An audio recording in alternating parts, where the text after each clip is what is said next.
Hello, and welcome to Field Lab Earth, the podcast that's all about past and present advances in the fields of agronomic, crop, soil, and environmental sciences. Today we'll be talking to Dr. Dave Morris about tree harvesting and nutrient reserves in forest soils. What are the differences between different types of tree harvesting? How do they impact nutrient reserves in the soil? How does one conduct such long-term, large-scale experiments to find out? Answers to all these and more coming right up.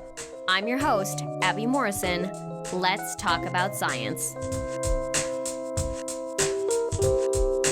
Hi everyone, welcome to the show. Today we are talking to Dr. Dave Morris. Dr. Morris received both his bachelor's and master's from Lakehead University and his PhD from the University of Guelph in environmental biology.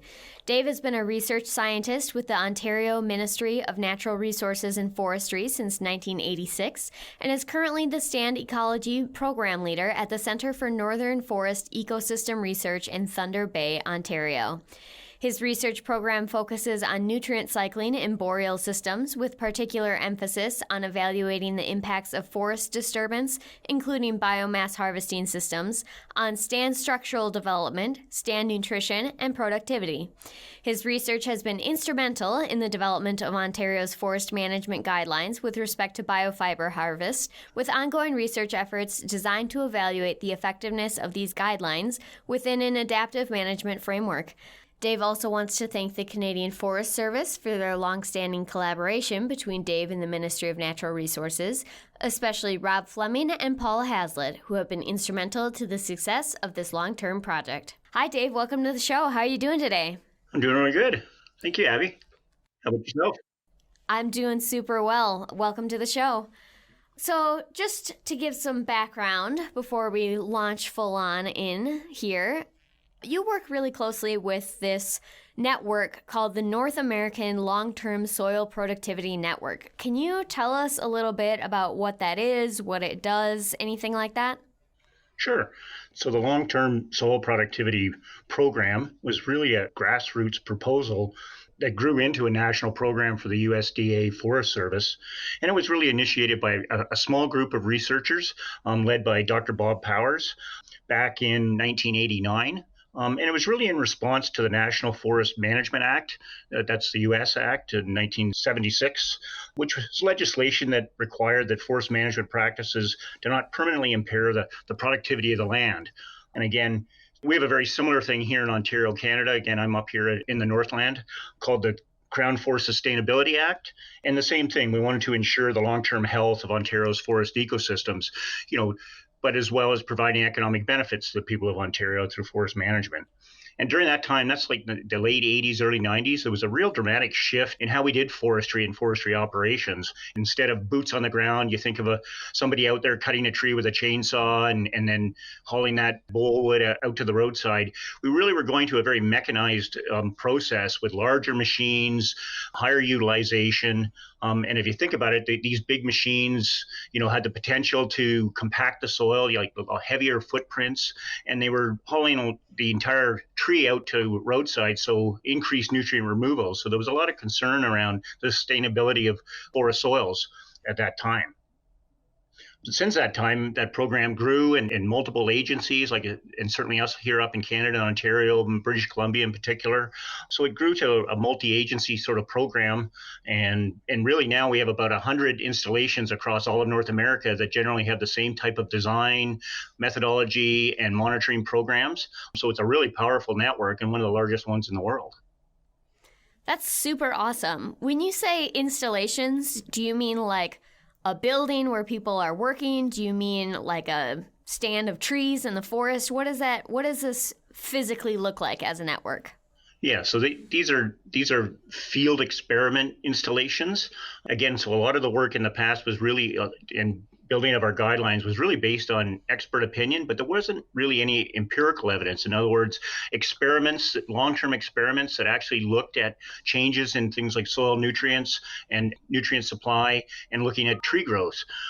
So these installations, as we call them, are experimental designs which have different series of treatments put on them in different forest conditions across North America. So different tree species, different soils, different climates. But again, the same design that was used. And in this real focus area is around different levels of organic matter removal, different types of harvest removals in the experiment. That's super amazing. I'm just so fascinated by this. So then there's a few other technical terms that we should probably cover before we get started. So the first of those is slash. Can you explain what that is? Yeah, so slash, or you also could call it logging debris or fresh residues.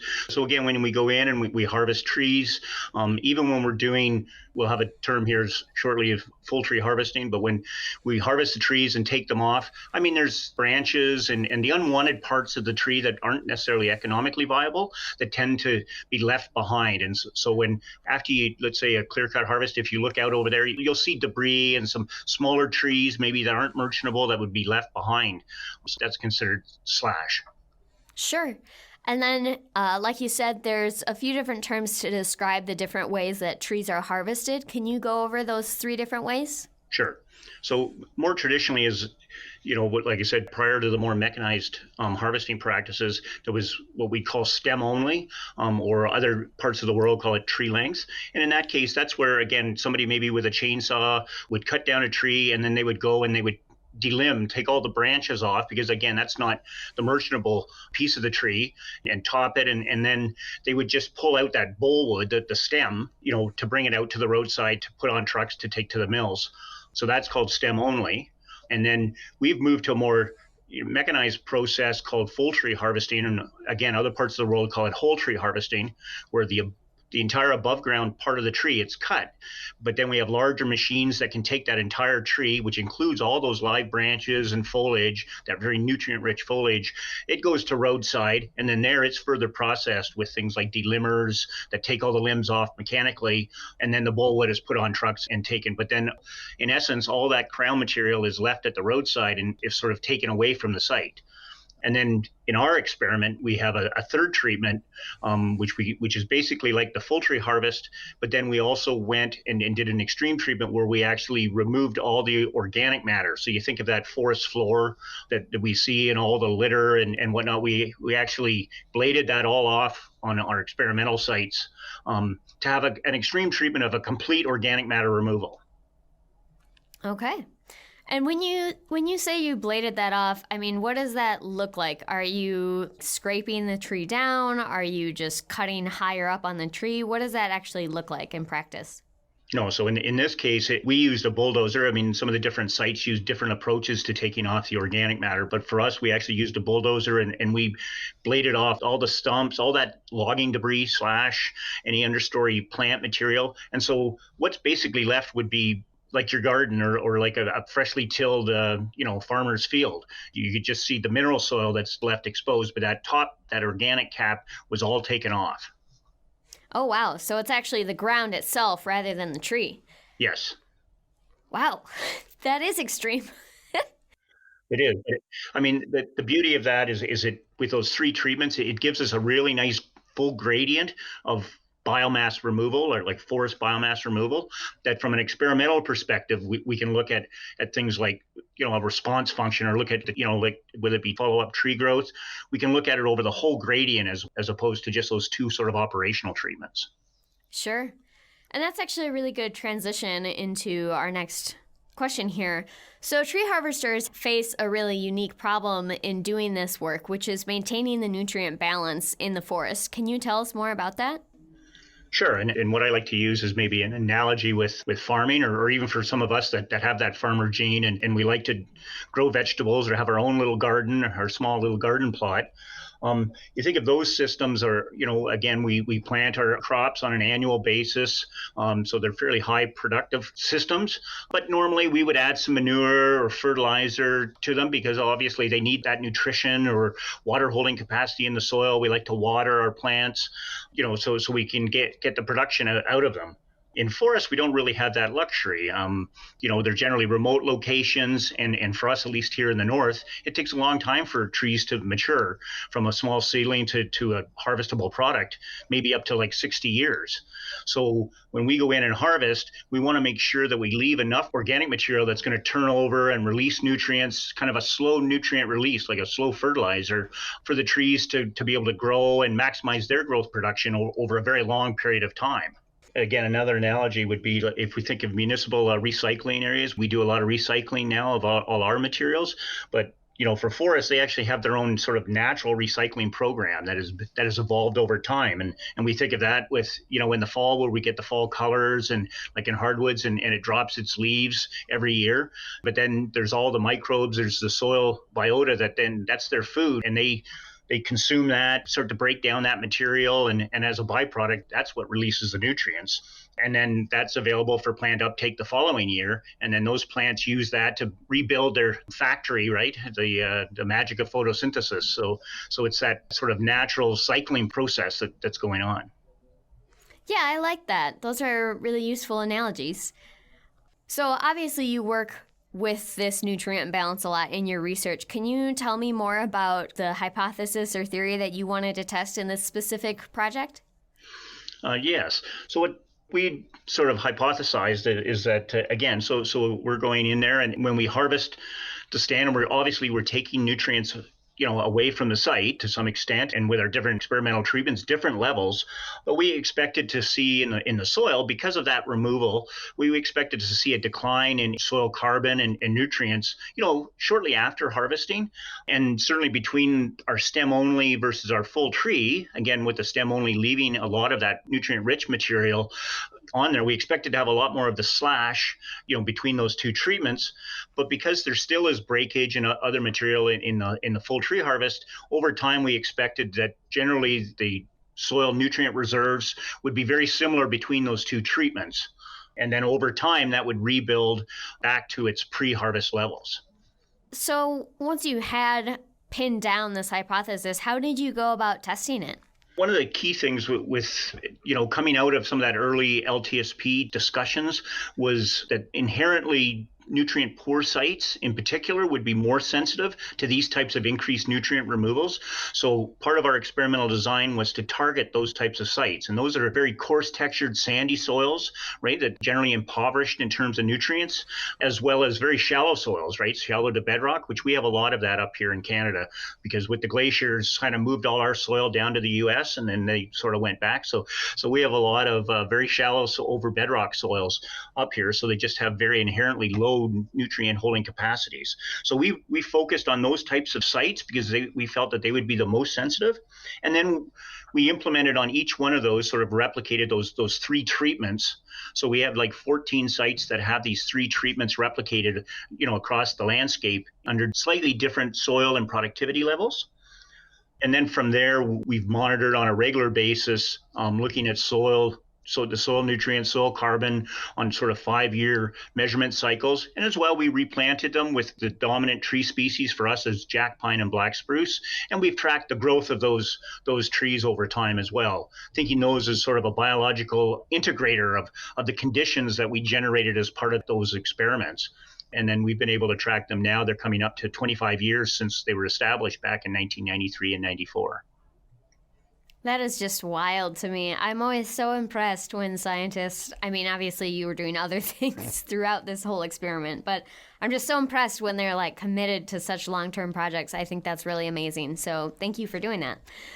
So basically you just kind of cut the forest down and have been kind of keeping an eye on the recovery process, right? That's correct. So what's interesting to me about this then, many things, obviously, but this project obviously has just a huge scope as far as just the scale of different sites that you were testing, or the incredible length of it, or the costs of going in to harvest all the trees. So how do you manage something like that, whether that's just in designing your project or in maintaining it over the years of making sure things are tested the same way each time? Like, how do you manage that? Yeah, well, this is, again, it's certainly no easy feat. And certainly it's been through a wide set of partnerships, both regionally. So, again, because we have different nodes, like for us in Ontario and then folks in California and then in the southern US, so you've got key PIs, but they've really have their own partnerships. We have a lot of partnerships with industry and academia, and, which bring different things to the table, say sometimes money and just in-kind support. And it's an ongoing challenge to sort of keep that momentum going. And full kudos to Dr. Bob Powers, who, like I say, for more than 2 decades was kind of the leader of the LTSP network and kept us together. And we had annual meetings and made sure we're on track. Unfortunately, we did lose Bob, back in 2013 to a battle of cancer, and that's pretty sad. But others, have picking up the torch and carried that on. And like I say, it certainly has been a challenge to keep it going. And like you said, to try to avoid things like natural disturbances. We had a fire that burned right just past the edge of one of our installations that could have easily been a fire control suddenly. Yeah, I'm interested about that as well. I mean, what do you do if, for example, there's a wildfire or, one of your partnerships changes and you can no longer use one of your sites? Or, I mean, how do you handle that? I mean, strength and replication for sure. Having multiple sites is really helpful because things do happen. I mean, even for us up here, we have pesky little beavers and things like that like to build ponds. And so we can sometimes lose road access to some of our sites that make it really difficult to go back and do remeasurements. And like you say, you have, natural disturbances. For us is definitely wildfire is a threat. I mean, we're lucky it's a really big land base, and we've been really lucky that most of our sites have been, maintained. Like you said, we had a couple of close calls in the past, but you do your best. But you also have insects that like to chew on foliage and leaves and things like that come through. And I mean, we keep track of that. But again, that's the natural process of those forests. And that's, things that they have to tend with, over time as well. Yeah, I guess it's kind of, you're trying to do research about the forest. So trying to completely control things that would naturally in the forest would probably be a little counterintuitive to what you're trying to do overall, I suppose. So then I have some questions specifically about this network. So when you have experiments that are running for this long, how do you choose which experiments get to go where? Are they running multiple experiments on each installation? I mean, do you just lay dibs on something for the next 20 years? I mean, how does that all work? Again, some of this just sort of came together almost magically, I would say. But, with all the different regions, and again, because this was directed certainly in the U.S. through the USDA Forest Service and some of their experimental stations, sort of they sort of put their installations in some of the dominant forest types of that region and soil types, right? And those are different, when you're in California and Sierra Nevadas versus, you get down on the, the floodplains, in the southern United States, different forests grow there. There's different soils, and they're in different climates, and that actually is a real strength of the network, because you're able to look at your regional responses, what's going on with our black spruce and jack pine, and then in the lake states it's aspen, but you can put that in the broader context of what's happening, across a whole range of soil types and climate regimes and tree species. So that's a real strength and a real strength, to our policy folks too, when they look at what the results are coming out of our Ontario studies, but how that fits into what's happening elsewhere as well with that same design. Gosh, I just love that. I think that's so cool. I'm always so fascinated when scientists have these collaborative networks. I just think it's the coolest thing on the planet. So good for you guys for doing the work that you do. That's really cool.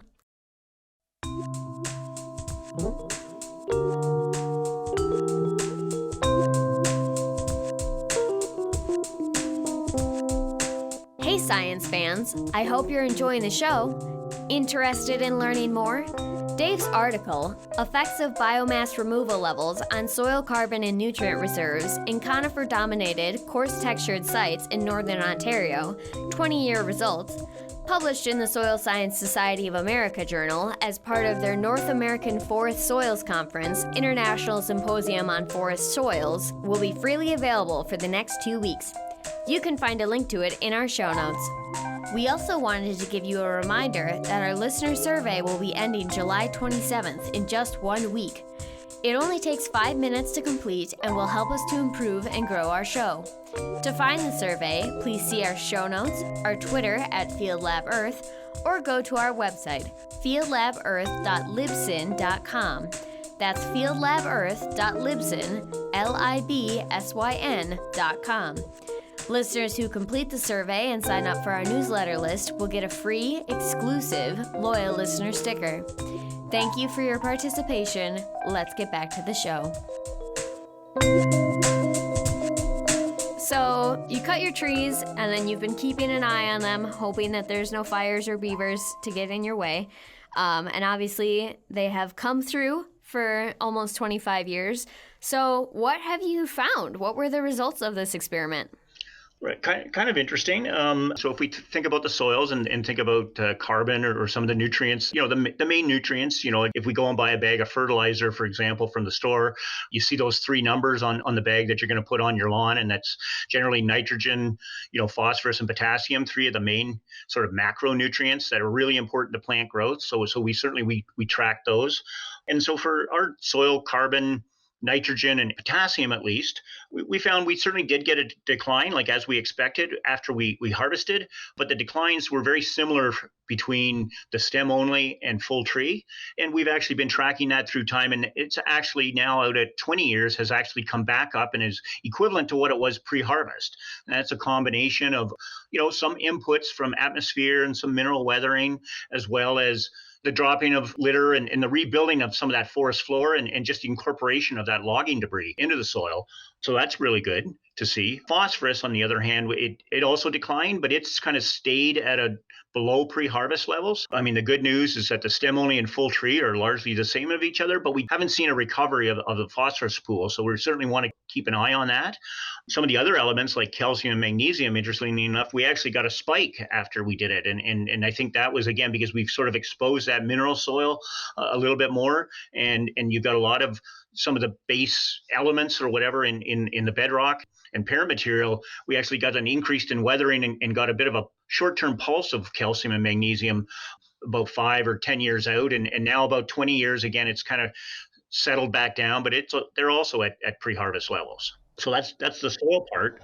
From the tree part, the tree side of things, in terms of growth, again, the stem only and full tree, the trees are largely tracking similar to each other in terms of growth rates, but it is that extreme treatment that we do see declines in productivity. And again, it's probably likely what we would have expected, but it does indicate that there may be some level of threshold level of organic matter retention that we do want to look at. And now when we're turning more to things like biomass for energy harvest, where we might want higher utilization, there may be some threshold that might be greater than that full tree harvest that we did.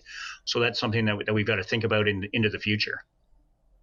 Yeah, that's super fascinating. So what do you do with these results? I mean, do you talk to harvesting companies? Are you developing guidelines or policies? What are you doing with your results? Yeah, kind of a combination. I mean, generally what we're finding, again, these were deemed to be very sensitive sites or potentially the more sensitive sites. And we're not seeing that level of sensitivity. There's actually quite a bit of resilience in these forest soils, which is really a good thing. So that's a positive. But we have developed some what we call best management practices. So again, trying to maximize the amount of material that is left, even in a full tree harvest operation. I think just simple things, maybe like winter harvest. So up here, again, things are really cold and frozen. And so when you cut a tree and it falls down, you tend to get a lot more breakage. Branches just snap off because they're so brittle during the winter. And in terms of the protecting the soil, it's got kind of a snow layer. So when you're dragging the trees out and stuff, that organic layer is sort of has a greater level of protection. So just simple things like that. From a policy perspective, I mean, at this point in time on these sites, we don't see any need for any increased restrictions, from a full tree harvest perspective. But again, we do caution that any more higher utilization, like some of that undersized material that might go for a biomass for energy, where they might grind it up to make pellets or something like that, that in all likelihood, these would not be the site types that we would want to sort of push that envelope in terms of taking off more forest biomass than what we do for traditional wood products. Yeah, I like this because it's a very positive it's a very positive research project. I'm just like, the forest is really good at taking care of itself and recovering, and it just makes me really happy. Good job, forest. But there's also more work to be done, obviously, besides just continuing to develop these guidelines and give recommendations. So can you tell me more about what the next steps are for research in these areas? Sure. Again, when we think of our sites, again, we're up here in the north, and we have very large tracts of boreal forest. So all of these, installations, our 14 sites, they were all mature fire origin stands. They've never been harvested before. That it was the first time that we've been in there putting roads in and harvesting in some of those locations. So these natural forests, these very old forests, some of them were 100 years old. They have what's termed as this biological legacy. I mean, you have these very deep forest floors that have developed over time, over 100 years. There's lots of dead wood, because the forests have self-thinned, so there was a lot of material on the forest floor at the time. So this is like almost a buffering effect. We call it a biological legacy, but it potentially is buffered against the treatments that we actually imposed on them. So the question now is, well, what about, secondary forests and even tertiary forests, like in terms of a second rotation, rotation being the second time we go in and harvest. So like these plantations, we've planted them and they've grown up so far to 25 years, but maybe in 50 years, we're going to want to harvest those. And so we want to look at that over time in terms of a next rotation. And so that's our second generation LTSP. We've gone in and we've got some older plantations that maybe are 50 years old. And so we've gone in and basically done the same set of treatments in a second rotation where they don't have that deep forest floor, that big soil nutrient reserve to start with. So the potential that we might drive those systems down a little bit more. So we're just looking into multiple rotations into the future, I think is something that we want to do beyond just modeling that. Sure. And then there was another thing you mentioned in our back and forth before the show, biodiversity indices. Can you tell me a little bit more about that? Yeah, so our first LTSP, we really focused again on like the results I showed in terms of soil nutrients and about tree productivity. But as you know, there's a lot of other things that live in the forest. And so there is a lot of interest in terms of all the critters that, and even in the soil, there's soil biota, right? There's different levels. There's microbial communities, which are really, really important in terms of breaking down that organic matter. There's fungi and bacteria, and then there's what we call mesofauna, but there's soil mesofauna, which are a little bit bigger critters that you can maybe see with a microscope, like fungivores. So they eat the fungi, that's their food source, and bacteria. And then there's things like spiders and beetles and things that crawl around on the forest floor that we see, and they're eating those other critters as well. So again, you think of sort of these trophic levels or food webs, but all of those combined is what's turning over the organic matter and releasing nutrients, and so making sure that we have well-functioning, healthy biotic systems in the soil is, those biological properties is also really, really important as well, as opposed to just physical or chemical properties. So at this stage, are you just kind of taking inventory of what's there, or are you researching how these systems interact with the nutrients? Yeah, so we're really looking at the interactions of all of these, and we're using things like metagenomics in terms of looking at community structures and function of all these different taxa. Again, so just trying to look at when we harvest, how do those communities shift, and how do they also recover, as the forests start to grow up, that they come back, to the same sort of community structure that they had, after a natural fire. Yeah, that is all some super great work. Everything about this is wonderful. So I have 3 questions left for you. The first one is, where can listeners go to learn more about this topic? Yeah, I mean, I just even did it again this morning. I just quickly just Googled, long-term soil productivity. You might get LTSP, I don't know, but if you did that, quite a number of things come up on the screen. Again, a lot of it, you can go to like the USDA Forest Service, regional experimental stations, because again, a lot of those are points for the LTSP, and so you can get a lot of regional results. And as well, we have been doing some synthesis products, right, of trying to combine, all the results from around North America into those, and those are sort of posted online as well. So that, I think that's a really good source. For example, like the Rocky Mountain Research Station, our new LTSP leader there, Debbie Demerose Page is there, and she'd be happy to connect with folks if they want to get a hold of her and talk about the LTSP any further. Sure. We'll include some links for those in the show notes. So then if a listener wants to maybe get involved in some of these efforts, what can they do to do that? And again, I'll use the Ontario example. I'm sure there's probably something analogous in US and elsewhere, but for us here, as part of our forest management planning, for example, we have local citizens committees, which are actually involved in forest management planning. So local citizens can be involved and they're part of the planning process, and they come and they talk about maybe some of their issues, but also hear about some of the new and emerging science that's being used in the planning process. So it's a really good opportunity to actually be kind of hardwired right into that whole process. That's super cool. That sounds really fun. Final question for you. What is one fun fact about you that listeners wouldn't know if all they had was your research? Well, one of the things, and hopefully this being a Friday, that I'm hoping to go out and do a round of golf. I'm quite an avid golfer, and I do sort of carry my passion for forests and soils with me in that, because I find myself in the forest chasing my golf ball quite a bit, or hitting my golf ball out of the soil. In this case, it's sand traps on a regular basis, and maybe more often than I'd like to. That does sound fun. I hope you get out there. I hope it's a good day for it. That's all the questions I have for you today, but it has been such a pleasure to have you on. Thank you so much for sharing your expertise. We really appreciate it. So yeah, thanks for being on the show. Okay, well, thanks, Abby. That has been fun. Wonderful.